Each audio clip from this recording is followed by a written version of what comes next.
విద్యార్థులు లక్ష్యం నిర్దేశించుకొని పట్టుదలతో ముందుకు సాగాలని మున్సిపల్ చైర్పర్సన్ గాజుల లక్ష్మి రాజమల్లు టేబుల్ టెన్నిస్ అధ్యక్షుడు కోడం అజయ్ అన్నారు. స్థానిక ఇండియన్ పబ్లిక్ పాఠశాలలో సోమవారం పెద్దపల్లి జిల్లా టేబుల్ టెన్నిస్ అసోసియేషన్ ఆధ్వర్యంలో నిర్వహించిన పోటీలను ప్రారంభించారు.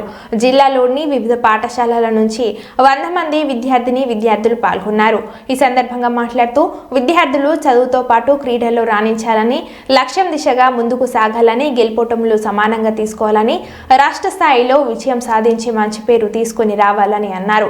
ఈ సందర్భంగా జిల్లా స్థాయి పోటీలలో గెలుపొంది రాష్ట్ర స్థాయికి ఎంపికైన క్రీడాకారులకు మెడల్స్ ప్రదానం చేశారు.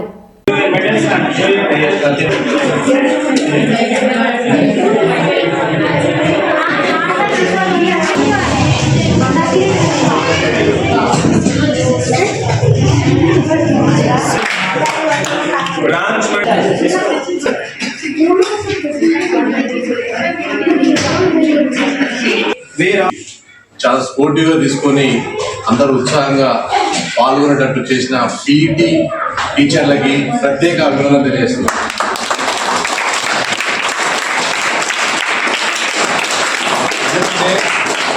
చూస్తున్నాం, మన ఫిట్నెస్ అనేది చాలా ఇంపార్టెంట్. అంటే మనం ఎంత ఫిట్గా ఉంటే మన మైండ్ అంత ఫిట్గా ఉంటుంది. దానికి ఏం చేయాలి? డైలీ మార్నింగ్ 5 o'clock లేచి గ్రౌండ్ అలవాటు చేసుకోవాలి. దానివల్ల మైండ్ ఏంటి, షార్ప్నెస్ వస్తుంది. బాగా మనము ఉన్నత శిఖరాలకు ఎదగాలంటే ఇప్పటి నుంచే మనం మౌల్డ్ చేసుకొని మన జీవితాన్ని ఆ విధంగా మీరు చేసినట్లయితే దానికి మీకు ఒక్కొక్క రంగంలో ఒక్కొక్క పీటీ సారు ఉత్సాహంగా వాళ్ళు పార్టిసిపేషన్ ఉంటుంది. ఏది నేర్చుకోవాలన్నా, టేబుల్ టెన్నిస్ అన్నా ఏదైనా. మన ఖోఖోలో దాదాపు ఇక్బాల్ సార్ యొక్క శిష్యులు మరి జాతీయ స్థాయిలో కూడా ఆడించడం జరిగింది. దానికి ఇక్బాల్ గారికి ప్రత్యేక అభినందన తెలియజేస్తున్నాము. తనకు ఒక ఖోఖో అసోసియేషన్ తప్పనిసరి కొట్టాలని ఉంది. తప్పనిసరి మీ అందరం కృషి చేసి ఈసారి తప్పనిసరి ఇప్పిద్దామని చెప్పి అనుకుంటున్నాం.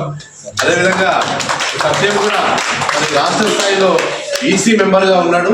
మీ అందరికీ ఈ టేబుల్ టెన్నిస్ అంటేనే సత్యం. ఇక్కడ ఈ పెద్దపల్లి జిల్లాలో టేబుల్ టెన్నిస్ అంటే సత్యం. కాబట్టి మీరు ఏదైతే ఈ టేబుల్ టెన్నిస్ లో ముందు చెప్పిన వక్తలు, అంతకుముందు చెప్పిన వక్తలు ఏంటంటే కాన్సన్ట్రేషన్ అనేది చాలా ఇంపార్టెంట్. కాబట్టి మీరు ఎప్పటికి కూడా మనం ఓడిపోయిన వాళ్ళు ఎప్పుడైనా విజయానికి ఒక మెట్ అవుతుంది. అది మనం ఓడిపోయిన ఎప్పుడు నిరాశ చెందద్దు.